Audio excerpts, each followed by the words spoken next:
Have you ever noticed that voice inside your mind, the one that never stops talking?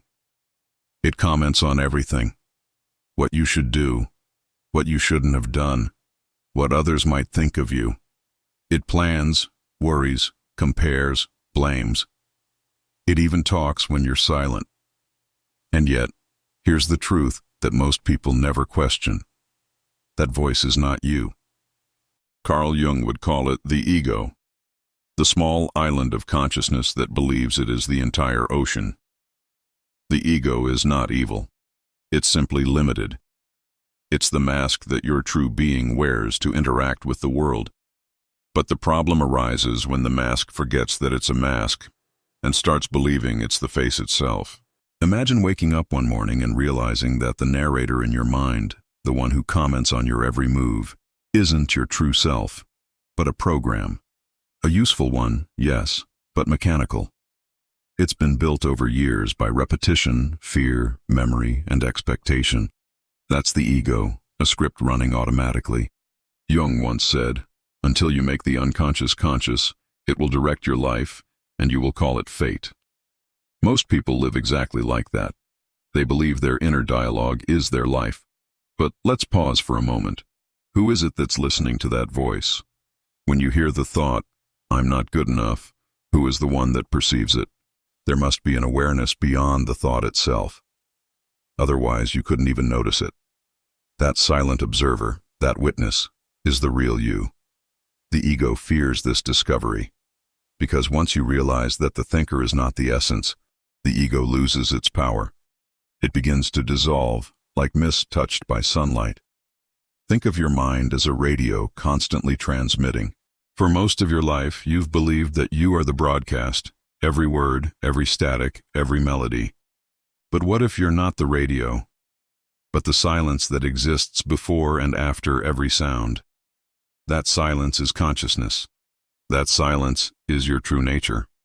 But the ego, this mental voice, doesn't want silence. It survives through noise. It feeds on conflict, comparison, and the illusion of control. So it keeps talking. It will say, "You're not doing enough. You should have been more successful by now. People are judging you." Each of these thoughts is a hook pulling you deeper into identification. And yet, once you begin to observe rather than react, something shifts. The moment you say inwardly, "Ah, that's the ego speaking," you've already taken a step beyond it. You've moved from being the actor lost in the play to the audience watching the story unfold. Jung would describe this as the first step toward individuation, the awakening of the self. It's when you begin to recognize that the story your ego tells is not the totality of who you are. Now, this realization is not purely psychological, it's deeply spiritual. Because when you step beyond the ego, you begin to sense a subtle presence, a spaciousness that holds everything together. Some call it the soul, others the divine. Jung called it the self, the organizing center of the psyche, the light around which the ego orbits like a planet. But before reaching that center, the ego will resist. It will fight to survive. You might feel fear, confusion, even emptiness, because the identity you thought was you starts to crumble. This is normal. Every awakening begins with disorientation. The voice will whisper, "Don't go further. You'll lose yourself." But that's the paradox. Only by losing the false self can you find the real one. If this message resonates, pause right now. Breathe deeply. Feel the space behind your thoughts. That silence, that's home. Stay with me, because in the next part, we'll explore how the ego is born, how it creates your shadow, and how you can transform that inner conflict into consciousness itself. And if this reflection is already sparking something within you, consider subscribing, not just to the channel, but to your own inner journey, because this is just the beginning. Let's go deeper. If the voice in your mind isn't really you, then where does it come from? Jung believed that the ego is born from separation, the moment consciousness distinguishes me from the world. It's a necessary stage of human evolution. Without it, you wouldn't know where your body ends and another begins. But as we grow, that line hardens. The ego begins to believe it's alone, isolated and constantly under threat. From that illusion of separation, fear is born, and from fear, the inner chatter begins. The ego builds a fortress of thoughts to protect its fragile identity. I am this kind of person. I'm better than them. I'm worse than them. I need to achieve more. Each label becomes a brick in the wall of personality, a defense against the vast unknown that the ego cannot control. But the more walls it builds, the smaller it feels. That's why the ego is never satisfied. It always needs a new goal, a new comparison, a new drama. It fears stillness, because stillness reminds it of its own impermanence. Jung called this restless energy the persona, the social mask we wear to be accepted. But beneath that mask lies another force, darker and more honest, the shadow. The shadow is everything the ego refuses to acknowledge. The anger, envy, shame, and desire we push into the unconscious. But the paradox is this: what we repress doesn't disappear. It grows stronger in the dark. You can see the shadow in your reactions. When you judge someone harshly, it's often because you see in them what you deny in yourself. When you're triggered, it's not the world attacking you. It's your shadow asking to be seen. Imagine a mirror covered in dust. The ego looks into it and says, "I'm fine, I'm in control." But beneath the dust is a reflection too raw, too real. That's the shadow, the part of you that holds your rejected emotions and untapped power. Jung taught that confronting the shadow is not a punishment, it's a passage, because hidden within that darkness is the energy of transformation. When you bring awareness to your shadow, you reclaim the parts of yourself that were exiled. Your wholeness begins to return. But how do you face it? You start with honesty, radical, compassionate honesty. The next time that inner voice attacks you, you're not enough. You failed again. You'll never be loved. Stop. Don't fight it. Don't argue. Simply observe it as if it were a frightened child. Ask it softly, who are you trying to protect? In that moment, something extraordinary happens. The battle shifts from rejection to understanding. The voice softens. The emotion loses its grip. What once felt like a monster reveals itself as a wound. This is the true beginning of inner healing. You realize the ego and the shadow aren't enemies, they're messengers. The ego keeps you safe in the world of form. The shadow invites you back into your wholeness. And you, the awareness behind both, are the bridge between heaven and earth, between spirit and psyche. Let's make it practical. Think about a situation where you felt jealousy, anger, or shame. Instead of pushing it away, imagine it as a figure knocking at your door. What if you opened it? What if you said, "Come in, show me what I haven't wanted to see"? When you do that, you enter what Jung called the alchemical process, the sacred art of turning lead into gold. The lead is your unconscious pain. The gold is the wisdom released when you integrate it. Every confrontation with your shadow is a step toward individuation, the merging of the conscious and unconscious into unity.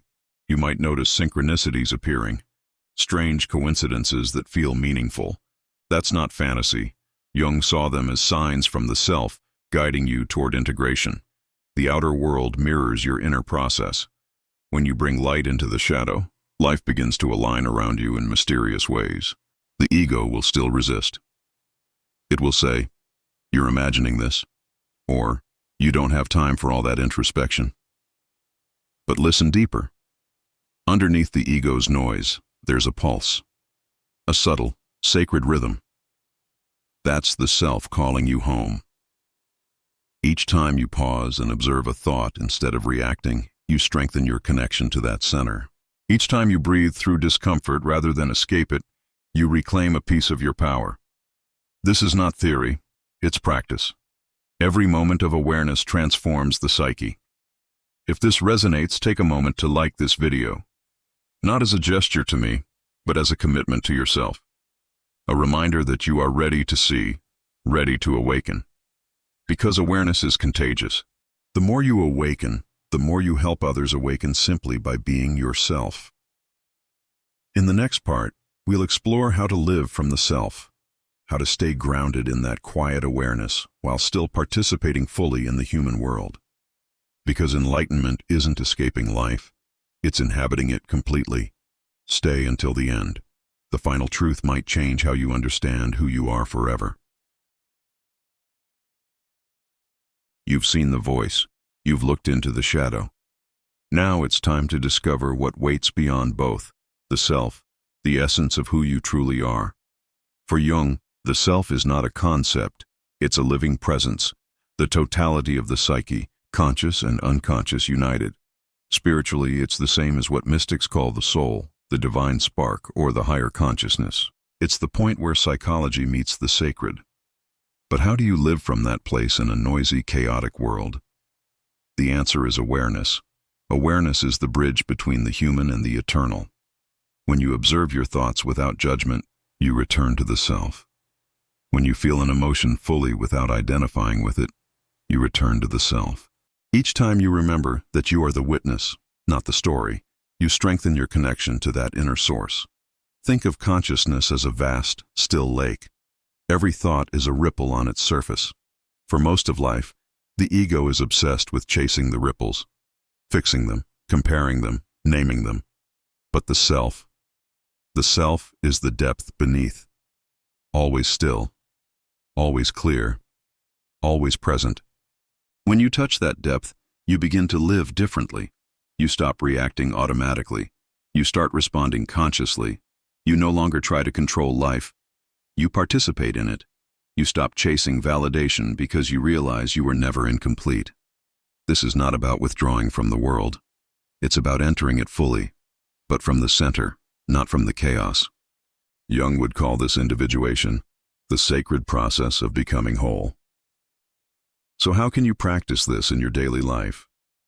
Here are some steps that anchor the experience of the self. Observe the mind daily. Several times a day, pause and listen. Notice what your inner voice is saying. Don't argue. Don't judge. Simply recognize, this is the ego. In that recognition, the illusion begins to fade. Embrace your shadow consciously. When something triggers you, anger, envy, fear, see it as a mirror. Ask, what part of me is asking for attention? Bring light where there was avoidance. That light is healing. Return to the present moment. The ego lives in time, in past and future. The self exists only in now. Every conscious breath pulls you back to reality. When you are fully present, the ego can't dominate you. Practice surrender. This doesn't mean passivity. It means trust. Trust that there is an intelligence deeper than your mind guiding every step. Jung called it the self-organizing principle of the psyche. Spiritual traditions call it divine order. Let it lead you. Follow synchronicity. Notice the subtle signs, the book that falls open to the right page, the person you happen to meet, the phrase you needed to hear. These are not coincidences. They are the outer reflections of your inner alignment. Create silence every day. Spend a few minutes in stillness. No music, no phone, no distraction. Sit with your breath. Feel the awareness behind your eyes. The more you enter that space, the more you remember who you really are. When you begin to live this way, something shifts. The world doesn't become perfect, but your relationship with it transforms. Challenges become teachers. Pain becomes purification. Even fear becomes a doorway back to consciousness. And the voice in your head? It doesn't vanish, but it softens. It becomes part of the background, like an old friend whose warnings you no longer take so seriously. You listen, smile, and move on. You start to feel a subtle freedom, a sense of spaciousness within every moment. You laugh more easily, forgive faster, love deeper, because you're no longer defending an identity, you're expressing a soul. When you live from the self, you no longer chase meaning, you embody it. Every act becomes sacred, from washing dishes to speaking truth. You realize that the divine isn't somewhere above the clouds, it breathes through your very awareness. The mystics knew this truth long before psychology named it. The kingdom of heaven is within you. The self is the light of all beings. Be still and know that I am. Different words, same realization. So as you finish this video, take one deep breath. Feel the air entering your body, effortless, natural, alive. That breath isn't something you control. It's a gift. A reminder that life flows through you, not from you. You are not your thoughts. You are not your fears. You are not the voice that tries to define you. You are the awareness that watches it all, vast, infinite, free. And as you continue your path of awakening, remember Jung's words, "Who looks outside dreams. Who looks inside awakens." The journey never ends, because the self is endless. But every step inward brings you closer to the peace you've always sought, the peace of simply being. If this message resonated with you, leave a comment below. Share how the ego speaks to you, and what you've discovered when you stopped believing it. And if you want to keep exploring the meeting point between psychology and spirituality, subscribe and join this community of seekers, because this isn't just a video, it's an initiation, a reminder that you are not your mind. You are consciousness itself, dreaming for a little while of being human.